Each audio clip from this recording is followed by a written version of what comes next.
Welcome to What a Time to Be Alive, the only podcast counting down everything this week that made you say, what a time to be alive. And now, Patrick Monahan, Kath Barbadoro, and Eli Uden. Folks, welcome to What a Time to Be Alive, the only podcast that counts down things each week and makes it a thing. That's the title of the podcast. I'm Patrick Monahan. I'm Kath Barbadoro. I'm not Eli Uden. I'm Kevin. Oh my God, he jumped in. Oh my God. Old school filling in for Eli at 6'3". From parts unknown, Kevin the Calf McCaffrey. Yes. Turn it up! See, Wow, this is incredible considering we booked you less than 24 hours ago. That's tremendous. And I played basketball, and if I'm in basketball shoes, I am 6'3". So that is an incredibly accurate. Wow. Incredibly accurate introduction. I feel height? so at home already. I'm friggin' psyched. Well, last week we discussed that we need more actor wingspan data. I don't know if you saw the clip, Patty, from last week. I did. I was sad to miss that. That was a real, It's doing really well. It's me confusing character actor Kevin Durant with basketball player Kevin Durant, and it's. I listened to that episode, and I was confused many minutes into it. But in the same way you were, I was like, "What are we?" He is physically imposing, which was part of the talk, but right. Yeah. He's got. But anyway, I'm glad a clip of me being a dumbass is doing really well. Always good. But anyway, I'm sure Shelby Googled your Stevie Griffin. Yeah, exactly.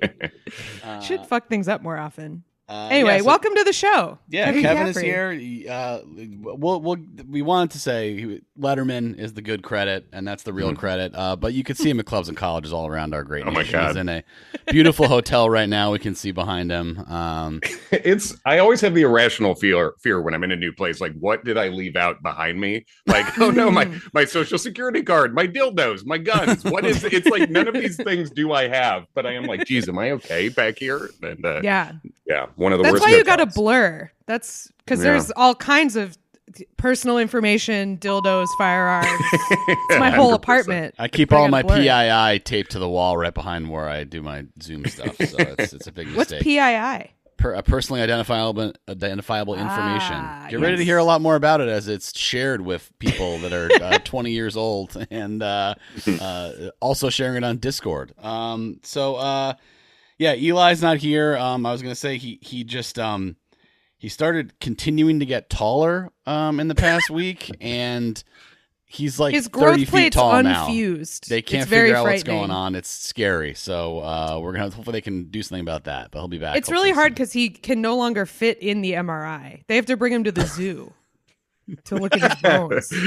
Oh no, they're busting out the hippo MRI. That is a bummer. They got a vet that specializes in giraffes working on him right now.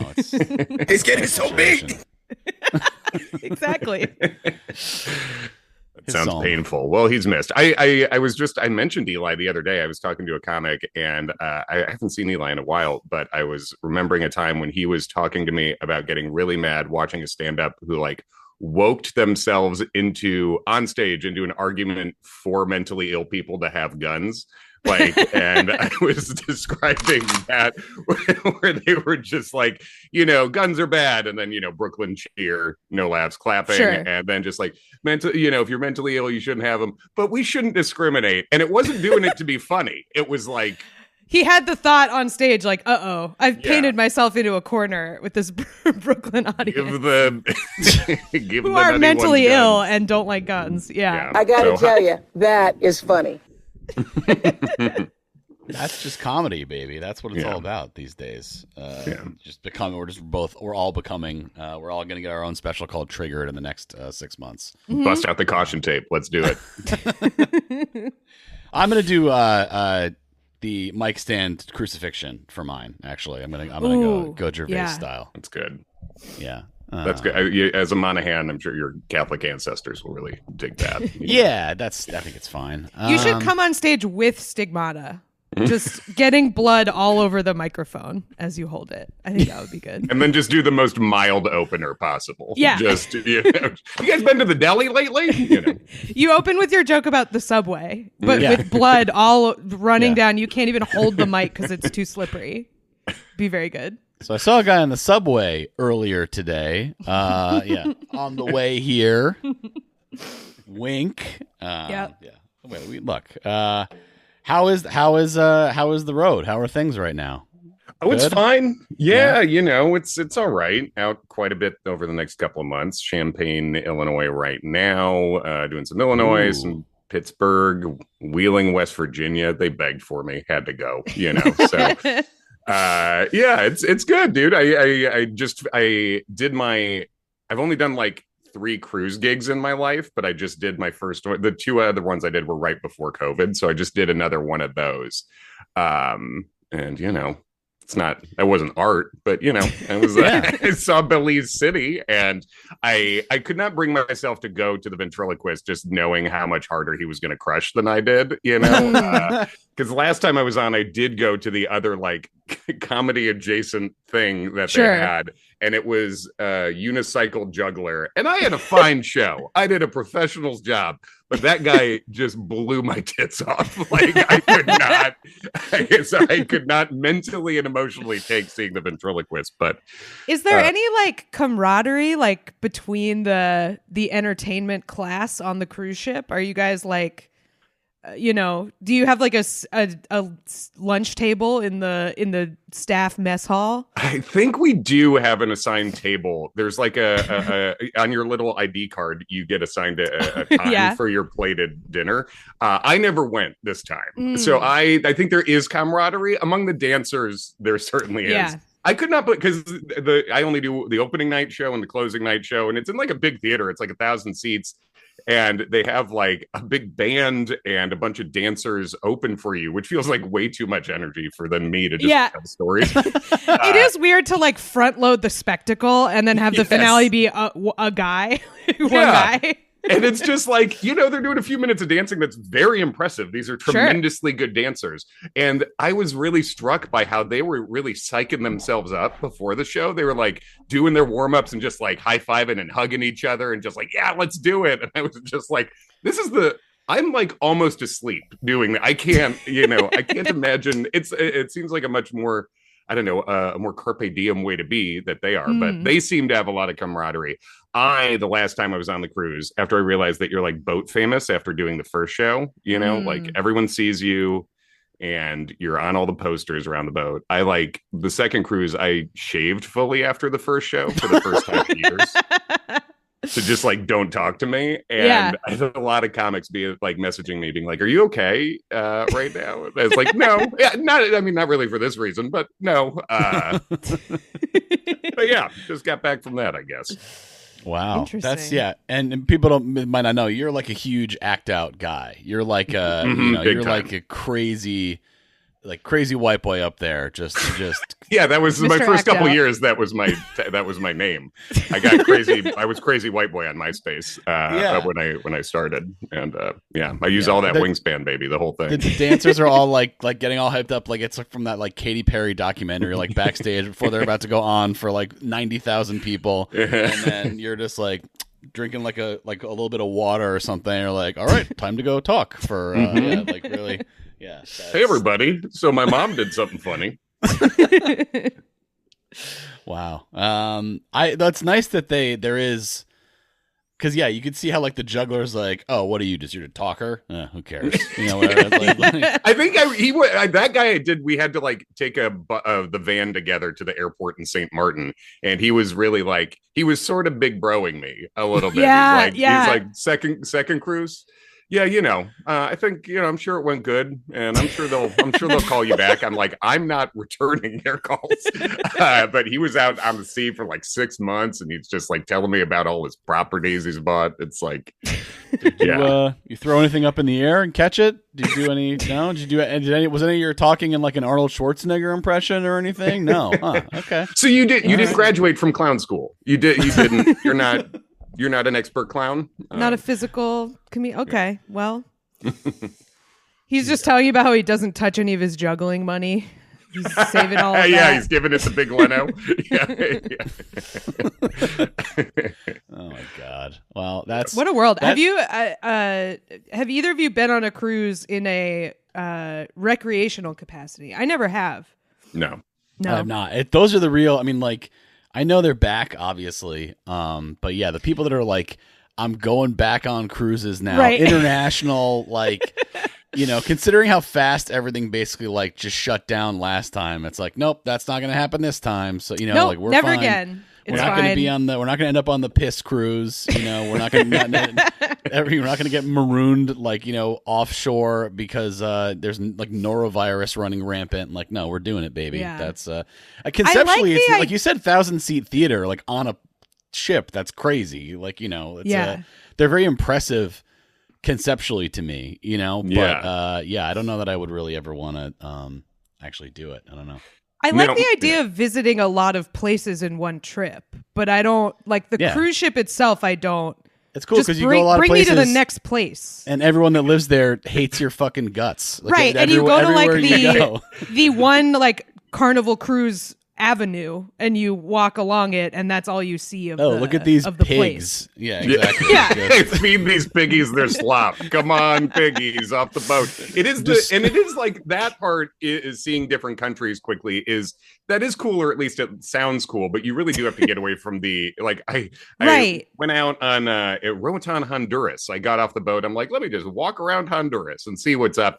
And immediately there was like a guy who pretended to be with the cruise. He clearly wasn't but he was like, I'm your tour guide. I'm like, no, I'm good, man. Thank you.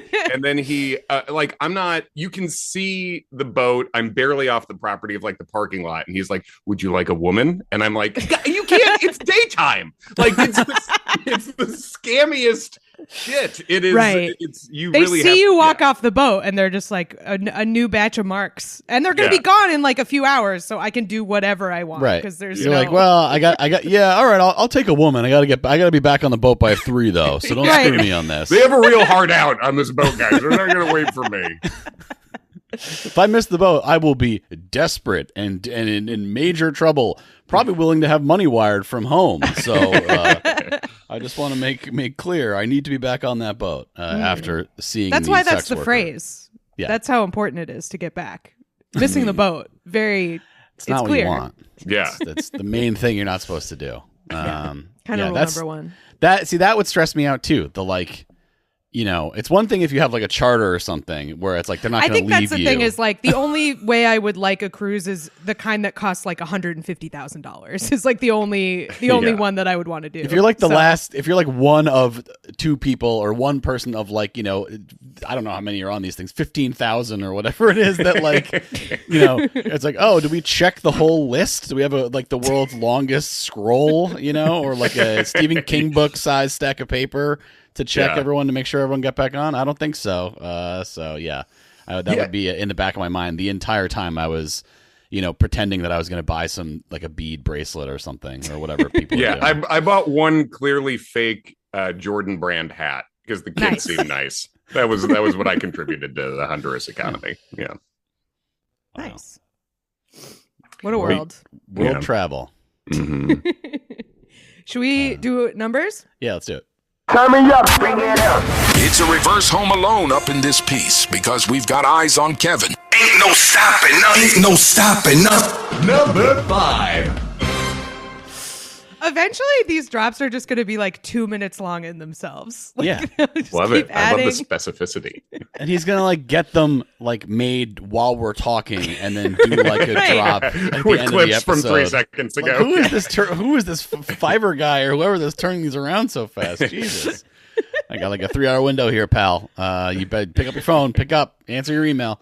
All right, number 5 comes to us from NC Halloumi 326 in the Discord. Halloumi is we gotta post that picture. Did we ever post the picture of us as the otters? Yes.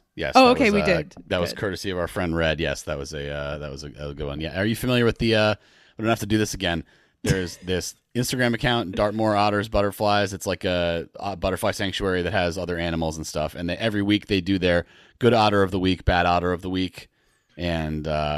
I'm familiar with the genre, not the specific one, but this is a lot of my Discover pages. My Discover page is there's otters in there, a lot of raccoons. Yeah, yeah. So the frequent bad otter of the week is Halloumi, who is a it gets into a lot of mischief. So that's where the halloumi is. My coming favorite from. halloumi thing is when he stuffed a krill into the water pipe and flooded the otter, the otter enclosure. That is a genuinely bad boy otter. That is a bad otter. It's none of this 12 out of 10 doggo stuff. This is a rap sheet on this otter. Messing stuff up. Yeah. Yeah. What are you doing? So anyway, NSA Halloumi 326. So this is a story about a live stream in Utrecht in the Netherlands, and they have they have locks in their rivers, Famously, a lot of engineering going on in the waterways of the Netherlands. Yeah, big time. And there's an underwater camera because there are fish that need to have their spawning grounds. They need to use the rivers, but otherwise they're jammed up. They can't get through. And they have they installed a little what I guess you would call a fish doorbell on one of these locks, so along with the people that can watch the live stream, and they let the authorities know when there are fish that are trying to get through, so they can then open the lock to let them continue through. So when there's a sufficient crowd, I don't know what the threshold is. Does it say like how many we need? What is the quorum of fish? This is as though it doesn't say, but I'm just like, this is just such a. Can you imagine this level of caring about animals? And I can, because my care for animals sometimes cripples me on a day-to-day basis. Oh no, emotionally. I mean, yes, but I know you're. I mean, like happening here. Yeah, I mean, like happening here. I don't mean no. Of course, I absolutely agree.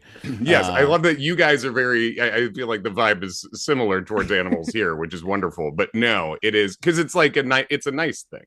Yeah, it's a kindness unto another living being. So what is a way that your love of animals cripples you? That's a great question.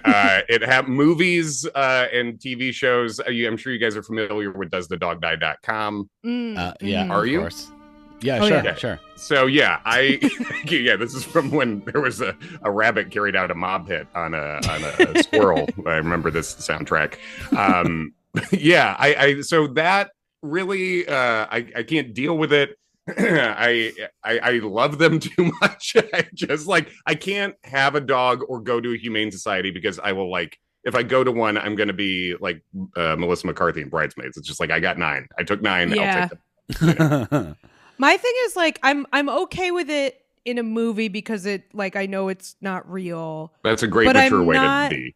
But if I can't do the TikToks of someone rescuing a dog, unless I am positive I get to see the dog happy at the end. Yes. If it's just like they're still rehabbing, don't show me that. I need to be confident that there is a transformation going on. Yeah, don't spend most of it on the sad part. Yeah, and if there's a demoralized, sad dog, the end can't just be it eating inside and still sad. I need it to have right. light in its eyes again, or yes. I'm gonna be really. I saw one yesterday, and I'm still you kind of bait and switched me. I really thought usually when you see these, it's happy at the end. It wasn't happy. Yeah, no, it needs to be groomed and fluffy and have a whimsical bandana. Yes. That is it needs to be purely happy. So that is, that's wait till the fur grows back from the mange before you show me that dog. Big time. And and also being nice to fish is something that I feel like we don't, fish probably get the short end of being nice to animals because they're not typically as cute as the other ones, right? But being nice to fish is very cool. Totally. Even to the point where it's considered halfway to vegetarian, where it's wow, you're so moral that you still eat fish. Those are alive. Those are animals. I don't know what happened there with how you can be a veggie and eat a fish, and how, biblically, I guess they're don't eat meat, but eat every fish you've ever seen on a Friday. Oh yeah. Catholics take it a step further where that's fasting. It's not even food. Yeah. Which is really demeaning to the fish. You don't have a soul. Right. Yeah. I had fish and chips last night. So there you go. I love seafood. I love seafood. Yeah. I do. There is the differentiation too between there's fish and then there's an oyster is only arguably alive. So that I feel that's okay. Is that the one you eat? You have to eat while it's alive? They are still alive when you eat them, which is fucked up to think about. I really don't enjoy thinking about that. I don't either. I ate one ever for my brother's. Like my brother had like a big seafood thing for his 30th birthday, I think, and he's like, nice. "You've never had one? Have one." And then I found out afterwards, like if it's dead when you eat it, that's unhealthy. You like get sick, have to eat it. Yeah, you have to eat it while it's alive. I was like, wow, didn't know this was going to be a haunted dinner now. But... No, it's cool, man. It died in your stomach. Yeah, like, oh, it dies in your stomach. It's okay. Yeah. Can you feel when the light goes out of it inside of you? That's terrifying. If you really focus. I'm looking at the fish doorbell right now. First of all, it says, "Do you spot a fish?" So even one fish is sufficient for someone to push the doorbell. That's beautiful. Now, this is relying on people not being assholes pushing it for no reason. Now, I don't know how they vet, because right now there are 1,200 other people watching this. So, wow. So, I mean, here there would be somebody writing a script to have the thing, rung 1 million times in per minute or something. Doing somehow. a DDoS on the fish. Right. Just for there it is there for future reference in case. Yeah. And it is, I assume, in Dutch, fishdoorbell.nl basically. Oh, wow. So. Vis dierbel. Man, Dutch is a fun language. It sounds really so made up. There's so much that's like, that's probably what it is. Like it's like there's enough cognates. I'm sure there are plenty of false cognates too, but you're like, yeah, right. I can see that. I can see that's what it is. You can kind of guess. I wouldn't have guessed it was fish doorbell, obviously, like out of context, but you're like, it tracks. Yeah. Now I know. Yeah. I like a language that sounds like if someone in an improv 101 class you just said Dutch to them and they had to go. And it's like, well, you got like 3 of the real words happened in what you just did. Like it's right there. Right. You can get so much closer than when you're like pretend speaking French or something. Yes. Like you hit on some stuff. I guess that's why like I have some friends that live in Utrecht and like I went to visit them once and everyone speaks like completely perfect, nearly accentless English. And I think that's like a Europe thing. Like people in Scandinavia are like that too. But it's probably also because our languages are like 30% the same, I would say. Like right. Pretty darn close. I'm not seeing anything on this camera. Like, no, but that's why you don't have to ring the bell because there's no fish. I guess that's true. I'm just like it's there's no like it's murky. Referent. Yeah, like there's no object or anything. So. I just saw like a little fleck of something go by. So it's not totally like it's not like it's totally cloudy and impossible. I think there's just not a lot going on right now. They should have a scuba guy down there. The little scuba toy or a little house or something. A mermaid. Yeah, a mermaid. That'd be lovely. Hans Christian Andersen, right? There you go. What is on the other side of the door? I think it goes more further river. Upstream. Yeah, so they can just keep going. So they can spawn. There was one of these near where I grew up, and it was like a very common toddler day trip to go to the fish ladder. That's what we called it. I've definitely talked about this on the podcast before. Amoskeag Fish Ladder. Love it. Yeah, check it out. Yeah. So we got fish ladders, so we're not totally not caring. I mean, about it's fish. Probably defunded now. It's probably like Yeah, they're doing the Tesla stuff to fish ladders right now. Yeah. Yeah, they deleted it because what word could it be? It helps the fish transition from one level of water to another or something. Right. Control You're supposed to just be the water you are. Yeah. Okay. So that's it. So I like the fish doorbell. I'm glad they have a guy. If you scroll down, you can see there's a guy who turns like the old-fashioned wheel to open the lock. That's the guy they have to let know, I guess, and he goes out there and does it. That's like, again, like Netherlands, that's a job. You get like the sickest pension. You have incredible healthcare, and you're just like the fish crank man. Yep. Love it. Yep. Yeah. Big Flintstones animal. It's a living kind of a job. A dinosaur would be doing this in the Flintstones. No question. Oh, man. Wonderful. That is for sure a class of job. Is like, would a dinosaur do this? Yeah, does a cartoon dinosaur just sort of peacefully do this 9 to 5? The goal, the dream. Should we do number 4? Let's do it. Turn it up. Mac from downtown. He's on a heater. Feed my dog. Press play. Number 4. What is Feed My Dog? Is that a reference to something? That's people talk about basketball now, I guess. Okay. Yeah, I mean that does sound like it's sort of it could be a guy who's like trying trash talk for the first time, like he's seen it. It's like, yeah, feed my dog, motherfucker. It's like, feed your dog, or are you Hold on, feeding my what? dog? What are you doing? Are you asking me for a favor? Are you going out of town? Yeah, are we close like that? So this story comes to us from Hamburger Hinderer in the Discord. If you would like to submit stories to our podcast, you can join the Patreon at the $10 a month level.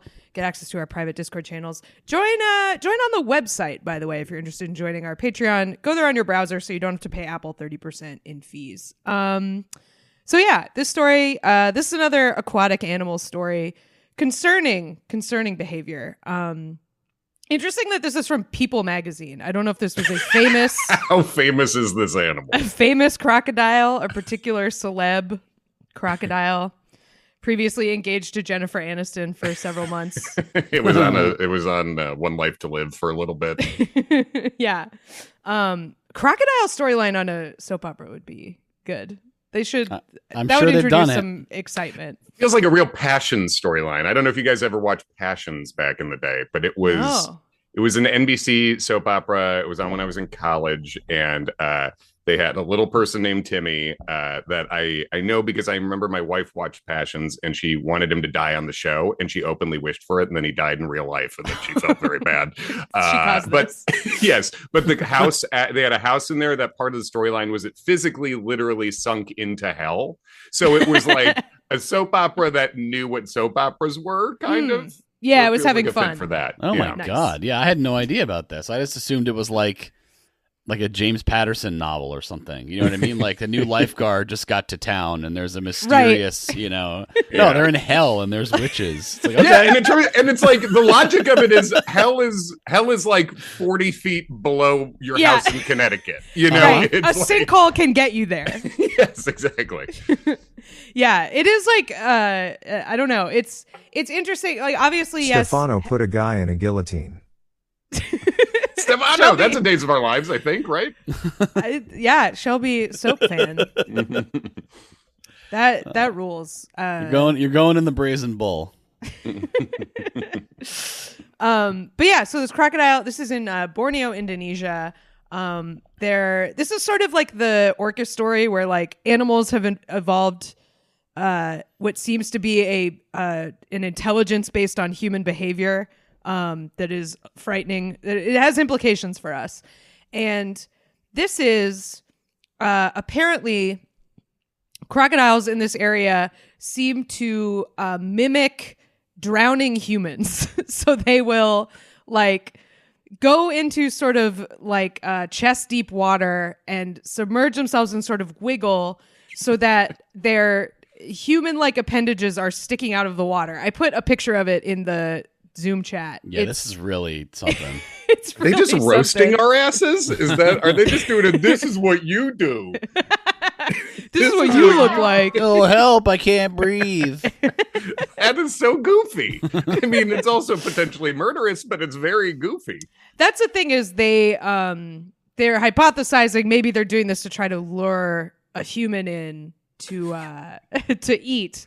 Good Samaritans taste so much better. They're very delicious. Fresher If you die doing a good deed, you are just more tender.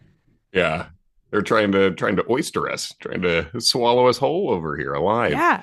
That is so funny. He's got his little hand up with the. Yeah. If this was in the old days, the sailors would be jumping off because they'd be like, "It's a she's waving to us. Oh, I got to put my thing in it. She's beckoning us." Yeah. I saw a picture of a beluga whale. I feel like it went like a little viral. It was a picture of a beluga whale from below. And you understand kind of why they thought they were mermaids because they have like knees. Like they have their fins look like two legs together. It's really strange. I'll see if I can find the picture. Beluga whale. But like, I mean, I see what you mean. I just Google. Yeah, I see what you mean. You get why they thought they were beings. You don't get why they wanted to fuck them. That does not. Yeah, it's a lot of we're talking to the guy who's like, see, it's basically a person. Yeah, okay, it's not like a super hot person. I mean, right? It's humanoid. It's not. I don't know. Yeah, somebody really wants to try something new, but yeah, they are. Right. They are pretty spooky. Oh yeah, that's some knees. It's got knees. I don't know what is there to bend, but that is 2 knees in there, and that's all I need to know. It's got knees. Does she have knees? Play ball. Wah, wah, wah, wah, wah. Yeah. Those knees, though. So is this just one crocodile, or is this like do we think there's like are they teaching each other this stuff? What's going on? Do we have any sense? I think they've seen multiple, but a human and crocodile conflict researcher. I guess that's like a UN position to like do peacekeeping or something. Yeah. You can doge that, maybe. It's possible. We know they're in conflict. I don't know what else we need to know. That's also somebody who's getting attacked by a crocodile is a human crocodile conflict researcher. Just not how you choose to research. Yeah, the good news is I just got a new job on my resume. The bad I'm learning a lot. I've been promoted from fish crank monitor, and now I am. It's been 18 seconds. I've learned quite a bit about myself and crocodiles. Also, ironically, this person is a human crocodile conflict researcher at Charles Darwin University, which, given the popular connotation of Darwin in our wacky news story world, it's like, yeah, that would be a way that you would win a Darwin Award, is to be the 100%. Human crocodile conflict researcher.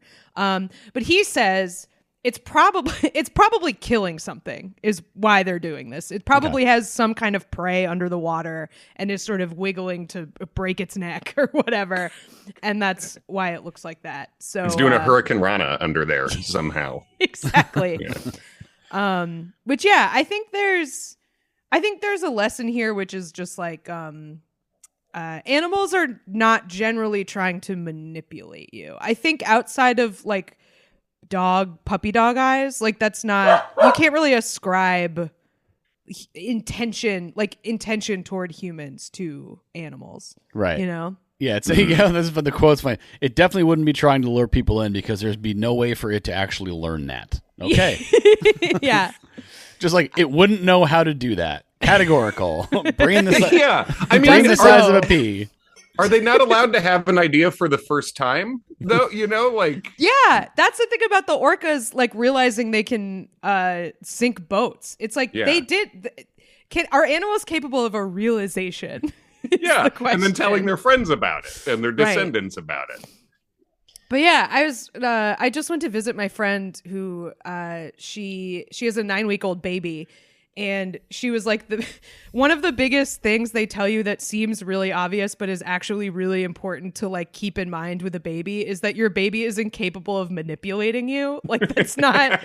It's so funny because it's like it's assuming a suspicion of the baby. Right, exactly. Just like it's doing this for attention. Yeah, it's it needs attention. Yeah, otherwise it die. Yeah. But it's like, you know, it can be very frustrating to have a newborn baby. So it's really good to just be like, he's not he's not a bad actor in this situation. He's not conning me. But yeah, I think that's true of most animals too. They're not. It's like on My Cat from Hell, one of my favorite TV shows about problem cats. That's like it's like he's shitting in your shoes because your shoes smell like you. He's not like vindictive. Right. Like animals are not vindictive. That's not a thing. But it seems like they are, you know? Yeah. I get they do passive aggressive things, even if it's not from a passive aggressive place, I guess. Yeah. Right. Yeah. But yeah, crocodile's the same. It has no way to learn that. It is. That would be such a goofy way to die. That little, you guys should do yourself a favor and really look up this photo because it is cartoony. Yeah. Just jumping out. I'm going to be a hero. And then it's like, oh no. Well, that's the other thing that like, I don't want to dissuade any good Samaritans here. You should do what you can. But swimming out to a drowning person is a great way to drown because they're just going to push you under for air. So unless you have a plan, that's probably they're going to punch you in the head. Calf going Phil Collins mode here. Sorry, going Phil Collins mode. Oh, she's gone. Phil Collins in the air tonight lyrics mode. To be clear, let's not. We're not a cute. Yeah. Apparently, there's like a RuPaul quote where she says something similar to that as well, and people are like, "Wait, what? You watch someone drown? What are you talking about?" It's like I have no obligation. I have no obligation. Yeah, legally, she was like, it's perfectly allowed. It's like it's in the context of like I learned a really valuable lesson that day. It's like. Witnessing a death? For you, cool. Yeah. Someone else died. I know one more thing than I did. Right. I knew I wouldn't save them. You throw a floaty to an alligator, see what he does with it. Yeah. You know, I think try to go out there in a boat. I think you might be safe from the alligator once you're like, oh, you would get close enough and be like, oh, that's not a person. Yeah. Here's a question to ask yourself. You see the hand up? Is it an alligator head next to that hand? That's an alligator. That's a good. That's one. I'm not an alligator human conflict specialist, but yeah. The problem is either a really fucked up guy, and then it's an overcast day, so the hand it's like backlit, so you can't really make out whether it's if it was sunny and the sun was going right beaming down on the crocodile, it would be like, oh, it's green and scaly. I don't know what's going on, but I'm not going in to maybe see it's more. A very sick person, right? Oh no, this could be someone with a unique illness. I better get out there. Some kind of human. It's the Shape of Water guy. He's drowning for some reason. Yeah. Shape of Water guy, if you're drowning, that's a huge problem for you. Man. That's like your main thing is that you wouldn't have that happen. You got gills in your head, man. I don't know. Yeah. What's going on? Shape of Water guy, one of the best alumni from my college, from Ball State University. Really? Yeah, your boy Doug Jones. Oh, wow. Yeah, him, Letterman, Papa John, Snake from The Simpsons. The Holy Trinity. Yeah. The brunette from Three's Company and plus me. Snake. Yeah. Damn, that's a pretty good roster. It's a solid roster, yeah. You got like Letterman, I have Kumail Nanjiani, and that's it. Oh, Kumail Nanjiani and Herbie Hancock. Those are my two. Those are solid. What school is that? Grinnell College. Grinnell, It's in Iowa. Herbie Hancock dropped out, but we still sure. him. You got Papa John's business plan failed, and then he went to Louisville. I don't think he got any credit from Ball State. But okay. Yeah. Well, you've got almost like a Letterman is Zeus, Doug Jones Poseidon, and Papa John is Hades. So that God dang, there's a Georgetown education. It kind of tracks, decently well. So there you go. That's On this week's bonus episode, Eli triumphantly returns despite illness. And speaking of illness, we discuss the Max show, The Pit.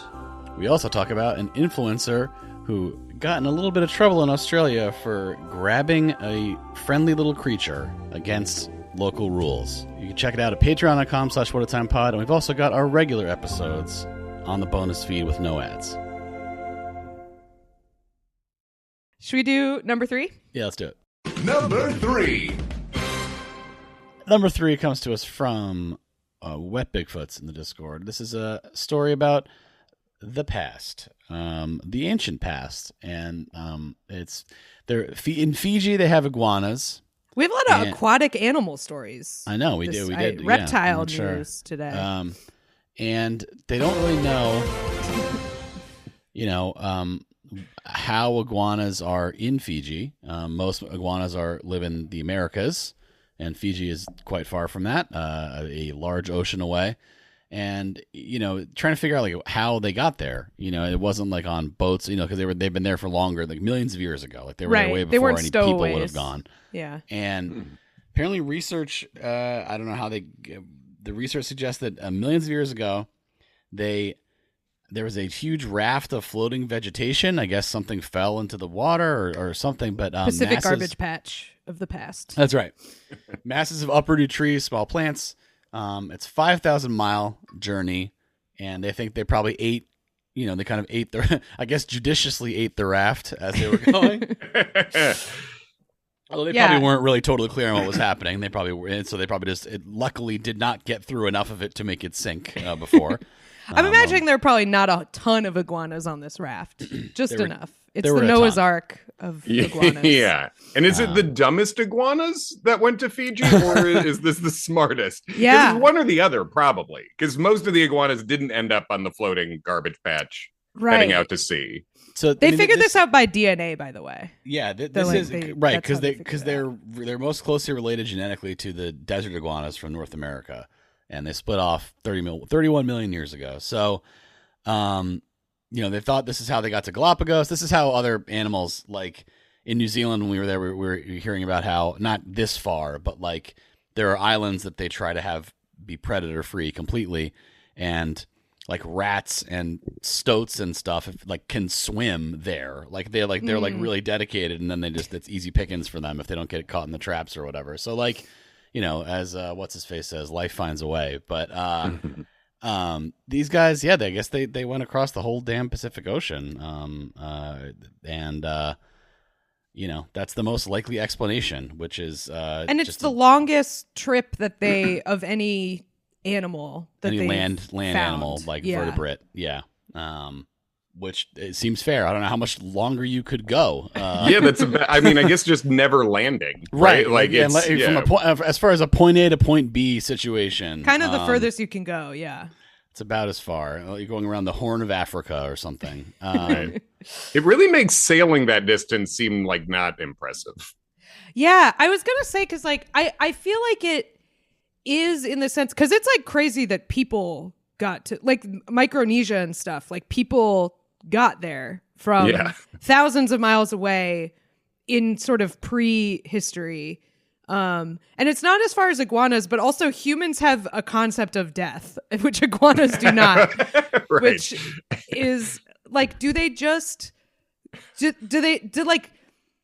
people who got to those islands, like I don't know, Tonga and stuff, was it an accident? Did they get like blown off course and then think they were gonna die and then end up there, or were they like, we're giving it a shot? Were they like Columbusing? Yeah. Right, just seeing what's up, going for a little sail about.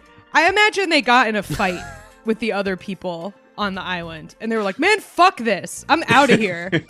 Yeah. Oh, where are you going to go? There's nowhere else on Earth. Yeah, well, I'd rather be nowhere than here. Right. I'd rather die in the middle of the ocean than stay here with you guys. Yeah. Fuck this. Just the most dramatic bitches made it to Tonga. I think a lot of it was at least in the South Pacific, it was a lot of just like, let's go exploring type stuff. And that's amazing. They thought they were protected. They could navigate, using methods that some of which were like, I think almost forgotten, but like a lot of it's been like passed down. Cause it's like, how the fuck did they know where that, like they're in a canoe basically. Like how is that possible? With no like referent for land, cause it's so far. But yeah, I guess they were astronomy and stuff. Like they were really good navigators. And I guess, if you have like a cosmology where it's like, my deities want me to find new land. Like it's sort of the like what's it called? Like the airplane thing where it's like, well, the ones that came back were the ones that had the non-fate. Like, do you know what I'm talking about? That like diagram of the airplane, like the war plane, where it's like, oh, there's no like this, the engine part of it must be invincible because there's no bullet holes. And it's like, well, yeah, all those ones died. All those ones went down. It's a self-selecting sample. Exactly. Yeah. So it's like, well, yeah, the deities did want you to get there. They just didn't want any of the other people to get there that didn't make it. So good job. Yeah. I guess that does make you feel very blessed, right? Like, I guess God loves me. I'm still alive. And iguanas also don't have deities. So who was telling them to get on that thing? We know of. That's true. We know of. Yeah. But yeah, it helps to be able to eat the thing your raft is made out of. That's huge. Judicious. Yeah. Just floating on like a giant Dorito. That sounds cool as hell. As long as it's thick enough that you're not, you just don't want it to crack, Yeah. But a watertight Dorito. You got to swab the decks to keep the Dorito swollen. So there's no. If you don't swab because all the powder's gonna be gone. That's no good. You got to preserve the flavor. It's very flavorless. Yeah. Yeah. A watertight Dorito sounds absolutely destructive to your digestive system. That would cause problems. Oh boy, not getting the deposit back here. Yeah. Well, good for these iguanas. That is pretty amazing. I feel like I have more respect for them now that I know they went through that. You know, I agree. It's quite. This feels like it could be a Pixar movie or something. I don't know. Yeah, for sure.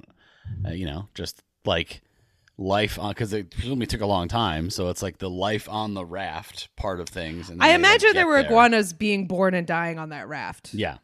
Generations. Yeah, just raft is life. That's it. I'm looking at other We're on a animals. Very small island. I'm looking at other animals in Fiji. They got some good stuff there. A lot of bats. Many types of bats. Big bat fan. I looked into getting a bat house in my place in Astoria, and because just get rid of the mosquitoes and stuff. But you can't really get a house for like a bat. I found. Yes. I looked into the bat house and it's like, yeah, this is for 50 to 100 bats. And I'm like, I prefer the bats to the mosquitoes, but that now sounds like I have a bat problem, Right, yeah. Like we've overshot the, can I have one family of bats? That sounds nice. I think they reproduce pretty quick. I think that's part of the problem.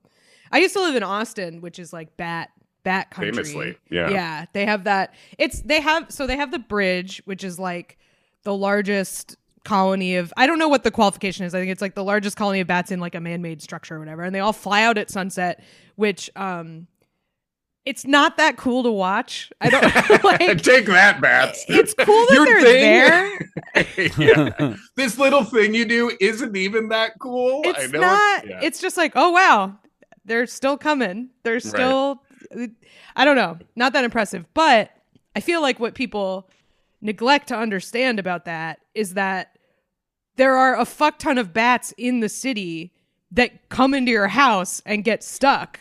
Like everyone I know had a bat in their house at one point. Things are worse than ever. I don't know. It's a problem, but it's It's cool they're down alarming. there. They do eat a lot of mosquitoes, so that's great. Them and possums really killing it for us in terms of mosquito removal. Big Love time. it. That's and, great. Oh, wait, possums are ticks. That's also good. Still Love good. that. Yeah. Ticks go on the list of things that I would like to get rid of as far as living thanks. things, Yeah. I'm sure ticks play some ecological role. It's important, but also they're really important for giving us Lyme disease. Get out of here. Exactly. They're really important for making half of people's face not move anymore. That's Yeah, I don't know. You're probably right. I'm sure they have some role, but I'd be fine. I think whatever the damage would be to get rid of them would be we could make it up. It would be worth it. Yeah, this is now full disclosure the Google AI overview, so it's probably totally wrong. Vital, often overlooked role in ecosystems by serving as a food source for various predators. Okay, we can fix that. Potentially regulating animal populations through disease transmission. Oh, thanks. And that's what we need is less animals. That's something we're more really disease. having a problem as with. An in indicator the US. of ecosystem health. So, okay. Thanks. I think it's fine. Maybe this is because now like there's a problem where because of climate change, the disease bearing ticks now have their habitat is like spreading. And I feel like the solution is everyone gets a possum. Everyone just like, we're all a steward of one and we let them out and they eat all the ticks. I think that's I'm down with this. Yeah, that sounds fun. I like them. They're cute in like a creepy, ugly way. I agree. I think they're nice. I think, I like when you can get an animal that has a little job to do, like that's cute. That's fun. I did look into when I've been very lucky with almost never having a cockroach anywhere I lived. But I saw one in my last apartment, and I looked into getting a gecko for that reason because geckos run around and eat cockroaches. But then again, it's sort of the many bats thing. It's like now I have a gecko in my house and I don't want to step on it. And, Right. We've been pretty lucky, I think, too, because having a pet, like having something that's warm and heart beating and moving around, I think apparently discourages them from coming to check out the situation. That's definitely true for like other mammals like mice and stuff. Which is good because my cat has absolutely no interest in being a predator. She just smells like one. We had in my old apartment, we had a mouse. He was coming in where like our oven vent was because we had like a gas oven. And my cat could absolutely not be bothered. Just like would hear it and be like, oh, that's weird. And like go back to sitting on the couch doing nothing. I'm probably giving myself so many kinds of cancer because at any time I see a cockroach, I spray all kinds of poison like all over my apartment, and then I don't see one for like 6 months, and I'm like, it's worth the cancer. I can't. I think so. Yeah, because the days you're losing on the end would be days full of roaches now, and you don't do that. I think you're winning on the math. Exactly. And I live in a really old, like not super well kept up, like rent stabilized slumlord building, and so I just imagine beneath my floor there is like in the wall somewhere is like the mothership cockroach that's like 2 feet long and is sending like orders to all the other ones, and I think they're being told to stay out of my apartment, which I appreciate.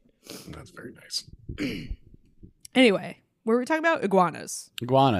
Yeah, Oh, they made it, and I'm glad they did. I guess I don't know. It's cool. Yeah, it's good for them. It's cool. Good for those cool. wacky iguanas, wacky boat iguanas. I think they'd be a good pet too, an iguana. I think you should keep looking into the gecko though, because like it's not like it's 50 geckos. It's just one. One gecko, if I could make sure, my main thing is I don't want to step on it. Like if there was, and then it's just running around loose in your house. There are a lot of cracks it could get into. Yeah. Right. And like, I guess if he wants to move out, that's his business, but, that,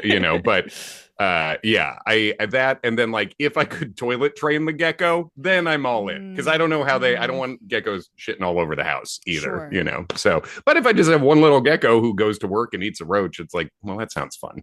Yeah. I think it'd be a good idea. Should we do number 2?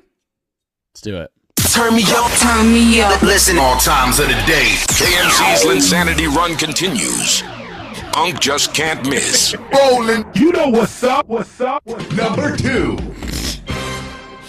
Wow. Feed my dog. I think that's the episode title. I think it's got to be.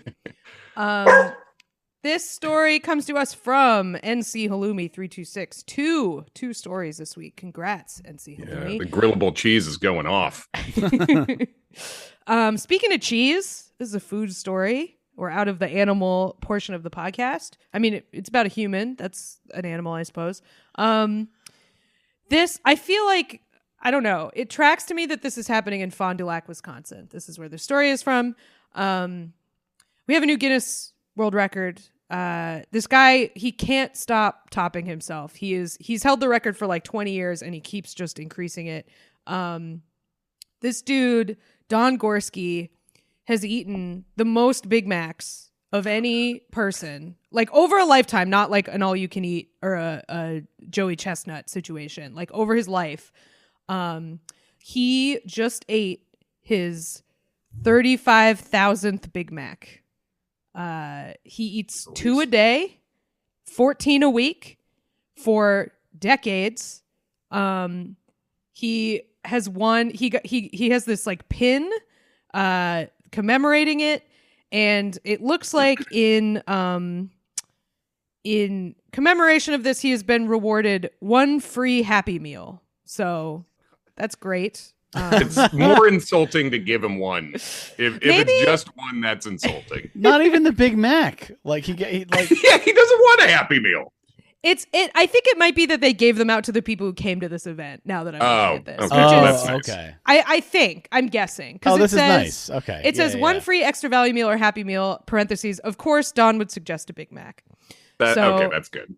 He started doing this in his first one. He remembers is May 17th, 1972. He got his first car, and at that time he was eating 9 a day, which is, I think this man has some kind of eating issue. I think this is, Kath, I'm going to go with you on that. I think if you're like, what other foods do you like? I can't imagine he would have a lot to say. Well, here's the thing. He also has the world's oldest tapeworm. Jeff the tapeworm is really getting up there in years. He's got a little tapeworm cane. I just looked it up. Big Mac, 563 calories. So bizarrely, the dude's eating 2 Big Macs a day. He still has to eat other stuff, probably. You know? And it says, so he says like, he goes to the doctor, his cholesterol is good, like all that stuff is good. He does walk 6 miles a day, which is probably helpful for this stuff. And hopefully he's eating other things. But that is something I have learned like recently, because I've been like trying to lose weight, is a Big Mac is like nutritionally pretty sound. Like the macros and stuff are like not bad. It's a solid solution sometimes if you need. He wants lean gains. He wants lean gains. Yeah. Yeah. That's kind of surprisingly positive looking into this Big Mac. Is anyone else even, within Attempting? 10,000? I mean, like I highly, is anyone else even counting to be able to, that's, part of it is that he's been counting for 50 years, Right. Multiple a day for 50 years. He also, I wonder at what point, because it says he like saves all the receipts now. I wonder at what point that started. Where he was like, I think I might have something here. Yeah. At what day in your Big Mac journey does it become like, gosh, it just feels like I've been eating a lot of Big Macs lately. I should is it day 15? And you're like, I wonder what the Donald Trump count is, because he's like a famous Big Mac fan, from what I understand. Filet of fish. Does he like a filet of fish? Is that what he's into? I think he likes both. I love to know this stuff. The thing about Guinness records to me is that if there's not even like a leaderboard, you know what I mean? Like you got to have at least one other person with like a verified number for it to like kind of, I don't know. It's for just scale. Little, yeah. It's very Hollywood Walk of Fame to me, where it's like, it's payola, like right. You get the officiant to come out, and we've talked about this on the show before about how it's like a little bit, it's a little bit of an exercise in narcissism rather than, but I do feel like in a case like this where it's like, certainly I have eaten the most Big Macs. That would be a real friggin' shock. I am not taking anything away. More. Oh, I want more. I'm not taking anything away from this guy. And the fact that he's been keeping track like this is almost as impressive as the, ability to eat the same thing every day, for his whole life. But I do wonder if like digestively what this, like he could be people should study him. Like, but I do feel like I always want the only time I really ever want McDonald's is when I'm sick. I like crave McDonald's when I'm sick. And I think it's because it's essentially like nutrients. It's because it's so healthy. I think it's because it's essentially like pre-digested. Like it doesn't tax your digestive system at all. It just falls out. Yeah. Right. Because it's so processed. It's like already, your body doesn't have to do anything to it.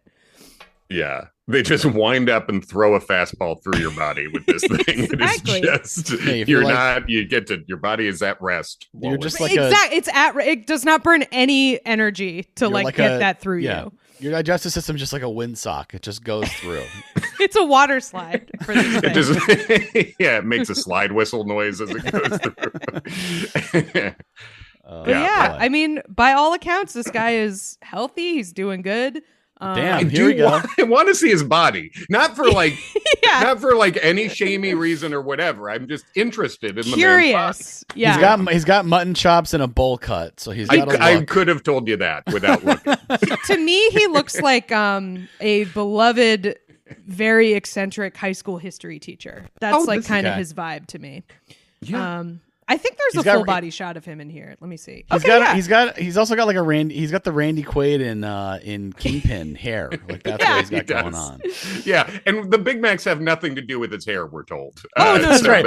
I know. I need this to eat the Big Mac. He wanted to make his hair look like a hamburger bun. Honestly, Cap, it is that. It is the top bun of a Big Mac. He's just slowly morphing into a Big Mac. His belt is gonna look like the middle bread for sure. Yeah. Like he's going to have a bread belt around the middle to create the two layers. It's very funny. There's a ponytail involved too. I don't know if you guys see it. There is a sort of more waist up picture of him. He's got a little paunch, but he's not like, he doesn't look particularly unhealthy. He's probably tall, right? He's probably like 6'4" or 5 or something. And so he's got. Why do you think he's tall? Because I think this kind of the whole thing. You just got to be a big guy in some way. You got to stuff the Big Macs in there. It's not called a short Mac. It's just a question of I don't know. He has to have room for all of those burgers. Right. Him. Just a big guy with big appetite. I don't know. I mean, he's eating 3 of them a day or 9 of them a day, he said. I mean, that's not. At one point, he was eating 9 a day. Now he's down to 2. Right. Then he got married, and the old ball and chain was like, we got to cut out some of these Big Macs. You got to chill. Yeah. But yeah, he's got like a real. It's mutton chops, bangs, and a ponytail. He's got a lot going on. He sure does. His favorite food other than Big Macs used to be lobster. So real high low here. A man of tastes. But in 2024, he said the last time he ate it was over 28 years ago. So it's time to put lobster aside, move on to Big Mac only. If your two favorite foods are lobster and Big Macs, I understand why if they're both equivalently tasty to you, there is a clear like cost-effective option. For sure. You know? Yeah, the world's most expensive normal food, and then it's very funny to Google this guy, and the first thing that pops up in Google is net worth. Like it's like celebrity net worth. Who's the first thought? Big Mac guy. How much? What kind of stack is he sitting on? But is this guy rich? Don't all those net worth things like really vastly overestimate? They're necessarily based on sort of, unless they're like somebody who's like a stock holder, like in a public company or something, like a executive. They're necessarily based on kind of opaque sources. So they're at the very least they're estimates.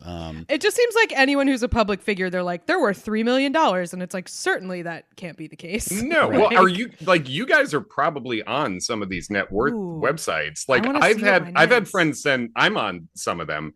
Like I had a friend because I was gonna make a video about this, haven't yet, but the friend sent me a thing. Like a photo of one of these sites. This is a while ago, so who even knows if it's still out? But it said I was worth like $8.1 million. Yeah, Kath, you're doing pretty good, Kath. I couldn't find it. I just Googled myself and didn't see it. You're worth, according to this, you're worth $449,000. Huh. Nice. I wonder what that's based on. I mean, Kevin's $8 million, so. I was. I mean, this was when I was on a couple of True TV shows regularly. So this is maybe I've. Do you know how much they pay people to be on those shows? Yeah, the reruns, all the residuals I'm getting. I'm definitely not worth that much, but maybe it's like a something I can aspire to. Maybe that's like if she were more responsible with her money, she would be worth. What a website! What should you be worth? The website. See, mine is skewed and impossible because of the train guy, but it says he's worth between 10 and 16, that seems low to me. He wrote all those songs. They were huge hits in like the 90s, and it was 2000s. In the 90s, so like the royalties deals were probably better. Right. Get it together, train guy. Let's see if we can. No, there's no way to separate it out, so I'll never know unless I get really more. If I get more fame, I have to eat a bunch of Big Macs, I guess. I do remember the day my friend sent that to me was like, "Dude, looks like you're doing good." I was currently rolling coins. Like, I was rolling coins, and I had just brought 4. Like my mom was moving, and I found like 4 working VCRs at her house, and I'm like, "What are we doing with these?" So I was like selling VCRs on eBay and rolling coins and being like, "Yeah, I'm worth $8 million." Yeah. Hey, you don't get rich giving it away. You know? It's true. It's true. Okay, this is. We'll leave this. This is a quote. I'll do 2 quotes from his Guinness page here. Did I ever think of having my last Big Mac? Yes, where I'm on my deathbed and my son gets a Big Mac for me is one for the road. Okay, so he does think about that. Feeding him putting it in the tube that goes into his stomach. God, I'm getting emotional thinking about it. That's nice. And then I'm picturing him like doing like, this is like cutting a promo here. The advice I'd give someone who'd like to challenge my record title is don't. I'll be dead before you can even challenge it. I'm blessed with high metabolism and good health, which allow me to eat Big Macs without gaining a lot of weight. I might be the only person alive who could eat Big Macs every day without ill effects. Boom. That rips. that is a great response. This guy rules. It is like it does. It's nice because it walks the line between, like you said, a promo, like don't even try, don't come for the king, and also like. Also, seriously, it would probably be a bad idea for your health to do this. Also, he says like no negative effects. It's like, I bet there's a couple. I bet there's a couple, but yeah. Okay, it says here he's 6'2", 185, which is smaller than I would have thought. Especially that's like exactly me. Especially the 185 part. I have 30,000 Big Mac physique. That's. I have like 55,000 Big Mac physique. Yeah, apparently. same. Okay, so should we do number 1? Yeah, let's do it. Wait a minute. I think it's time. You ready? Use code Kevin on the What a Time app for a free small laugh or chuckle of your choice. The best in the game. And this week's number one reason to say what a time to be alive. Okay, number one. One person that sent this to us was The Average Gatsby. I've been following this a little bit over the past, I don't know, a couple of weeks. I don't know how long it's been going on exactly, but this is a strange. All right. So let's take a step back here a little bit. So this guy, there's the guy who founded the Pirate's Booty snack company. You know, the company that makes pirate booty, I guess. Mm-hmm. Those styrofoam packing peanuts with white cheddar powder on them. Yeah. He I guess lives in a, you know, like a sort of rich part of Long Island, like a rich little town. I think he lives in like the Great Gatsby part. Sea Cliff. He's in Sea Cliff, which I think, that's like the Great Gatsby part. Yeah. So it's in I mean, so it's like, but it's like a little, it's like a pretty small town. And he, for some, and I forget the exact reason why. I'm trying to just get the full backstory here. So, he basically just stormed into village or city hall and claimed that he was now the mayor, and said that everyone was fired but was able to reapply for their jobs, and he needed to have an office. And I don't know what the basis for this is. It's quite literally pirate shit. He's the pirate booty guy's pirating the mayor's office. Okay, so all right. So this guy's got, there's a lot going on here. This is a guy that this has been going on for like 2 decades there apparently, but it seems like a more recent thing where, you know, rich guys used to just be rich guys, and they didn't necessarily used to kind of make their mental issues everyone else's problems, or their weird, like, we'll call them quirks, I guess. Quirks.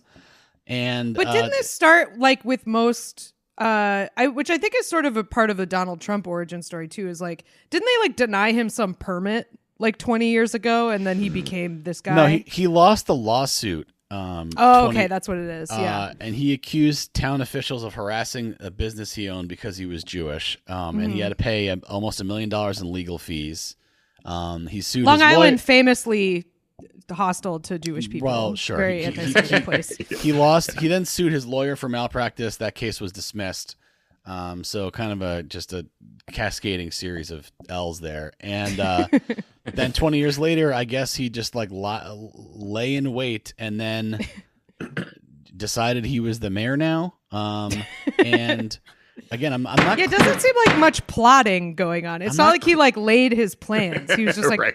I think I'm going to go say I'm the mayor and see what happens. Let's send this up the flagpole.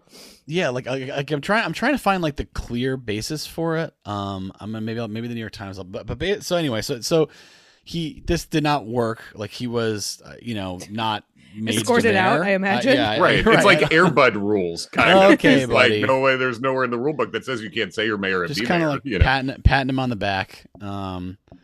Okay, so he marched in, said he was now. It's 5,000 people in the town, so a pretty small town. Yes, he was invoking a state law that empowers residents to dissolve their town or reformulate it.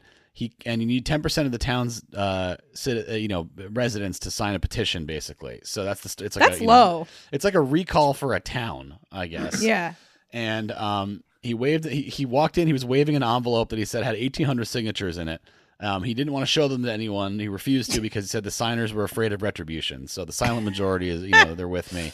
And they said, beat it, I'm calling the cops. And the next day he announced he was running as a write-in candidate for mayor in the election. And he did some front loading here, which might sound familiar to everyone. If you ask me, the election will be rigged. But win or lose, he would still be the mayor, he said. He vowed to call for a village-wide tax strike if he lost.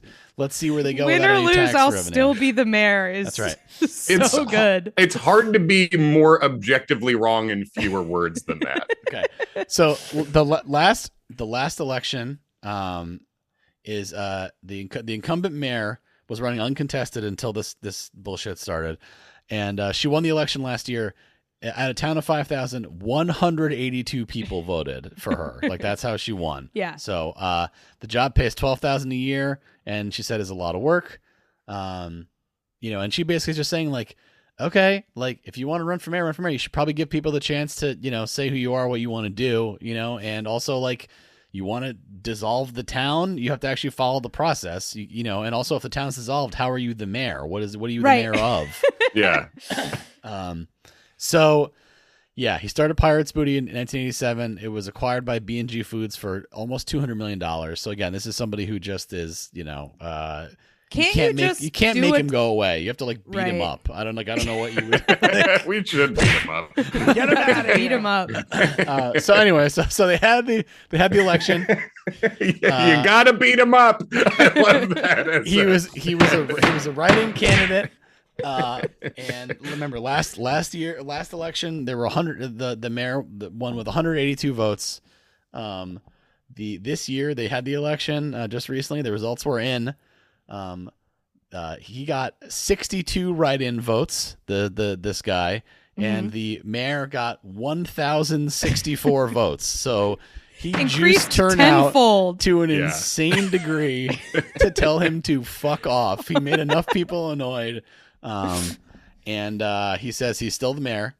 Of course. And to those 62 people, he will always be the mayor. As for the current administration, he wants to meet with the governor. The current administration says he will sue them for $390 million for impeding his business opportunities. That's more than he, obviously, of course, than he made for the sale of Pirates Booty. That's twice Pirates Booty, yeah. Right, well, I'm going to make $390 million. Like, you're costing me that. What? Like, I'm going to make that.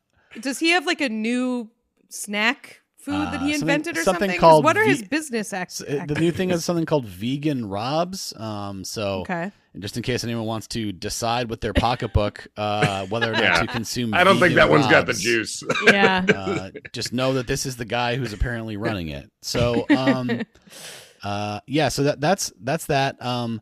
He said, speaking with an authority that only he recognized, he said, I plan on taking their homes. So that's where but that was the New York Times sort of approach. And then the New York Post, I guess they got a direct video, probably because he's an avid reader.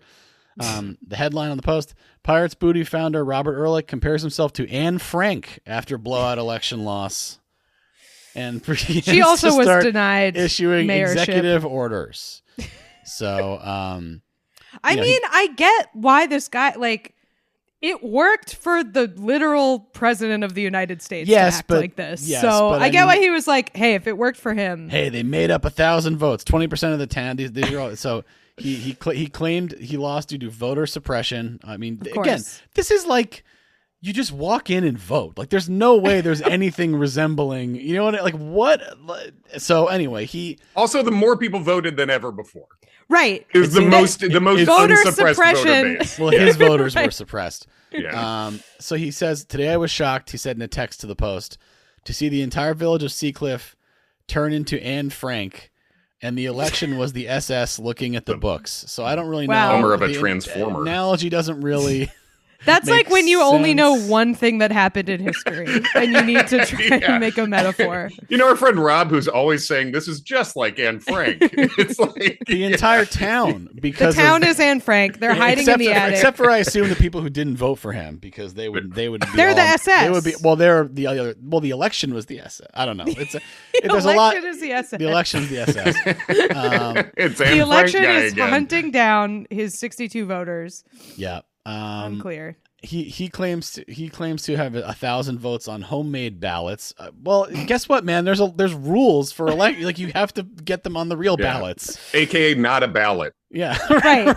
I'm really concerned with fairness in the election, so I drew up my own ballots. It's just he declared himself the winner 30 minutes after the polls opened.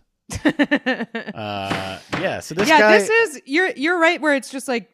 Unfortunately, he has enough money that you can't make him go away, because that is gotta beat him up. You gotta beat him up. They're declaring yourself the winner 30 minutes. It's like, we shouldn't have to hear this man speak. Like, get this guy out of here. Get him is out what of I here. imagine that's certainly what the town seems to have said. Also, his snacks look like dog shit. It's sorghum cauliflower puffs. No, thank you. Puff is so clearly the best word. What you saw tonight was disgusting. Yeah. Sorghum? Get that out of there. No, I don't want a treat with sorghum in it. Gross. Thumbs down. This is and he had some goons, I guess, with him when he went into. I don't know if they were like people that were like pirate booty related, or I don't know where he's got his his crew. Puffy goons. Yeah.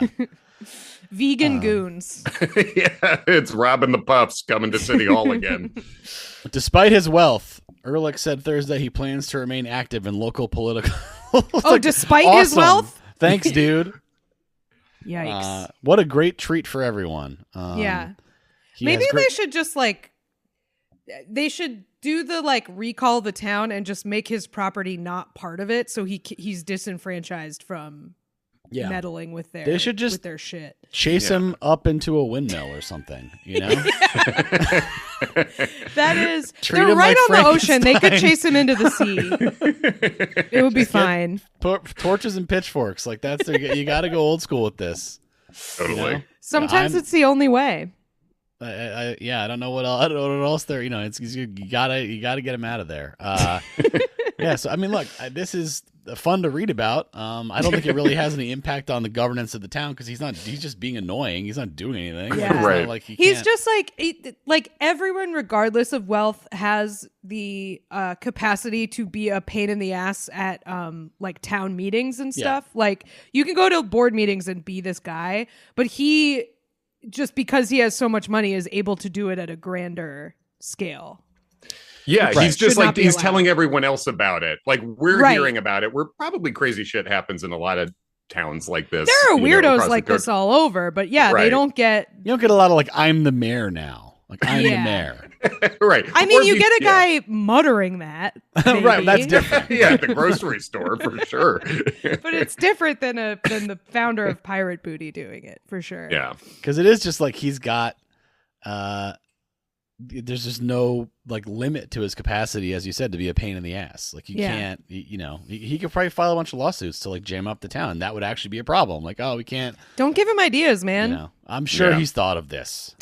He's clearly quite a thinker. And it's such a thing with rich people in general, because before this, if you told me, imagine the guy who invented Pirate's Booty, I'd be like, I have a positive view of him in my head. He probably ran a health food store in Vermont, and So so many of these rich people, it's why are you going so out of your way for me to discover and then hate you? I just assumed a sort of positive thing before, or at least neutral, and now I'm Pirate's Booty is run by a big piece of shit who won't shut up, who needs to be chased into a windmill and beaten. Yeah, he's gotten he's got quite a history here. He got sued by his he got sued because he was for violating his non-compete right after the sale for launching another snack brand. The vegan puffs. No, there's something else called Sexy Pop. No. Don't want to eat that. Pirate Booty also got in trouble. I think this was after he sold the company, but Pirate Booty also was subject to a lawsuit for misrepresenting the relative healthiness of Pirate Booty. They had to change some of their marketing, and I think they were even lying on the nutrition labels or something. He was started a new brand called Buccaneers Plunder, and they were the vitamin water of snacks. The vitamin water of snacks, exactly. They were come on, dude, you can't. It's too close. And you said you weren't going to make snacks. This isn't a snack. This is just take your money and go to your windmill. Right, go away. Alone. Go. You shouldn't have sold it then. If you want to keep running it, you shouldn't have sold it. Anyway, so congratulations again to Mr. Mayor on all his success. And please don't sue us. I guess I don't think there's any basis, but I think he could try it. Anybody can sue anybody. That's the beauty of anyway. Oyster Bay. It's in Oyster Bay, right? Okay, I had looked up before. I did not. Yeah, it is the Gatsby ass situation. Mm-hmm. Should we do plugs? Let's do it. Y'all ready for this? Find our Patreon bonus episodes, merch, Discord, and more at whatatimepod.com. And follow us on Twitter, TikTok, YouTube, and Instagram at whatatimepod. Check out Kath's other podcast, Lie, Cheat, and Steal, about liars, frauds, thieves, and bullshitters. Theme song by Naughty Professor. Thanks for listening, and best of luck.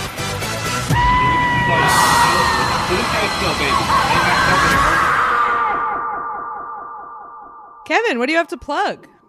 I would plug. You can just follow me at Kevin McCaff on all the things. I'm posting, videos and shows I'm going to be over the next month and a half. I'm going to be in Pittsburgh, Wheeling, West Virginia, Frederick, Maryland, Palm Harbor, and Fort Myers, Florida. A few Connecticut things, Memphis and Hartford, Connecticut.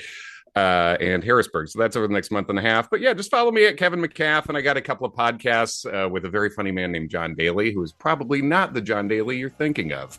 But he's one of them. He just won a Writers Guild Award. And the podcasts are called Sex and the Cityots and the Bridgerton Bros. So that's what I got.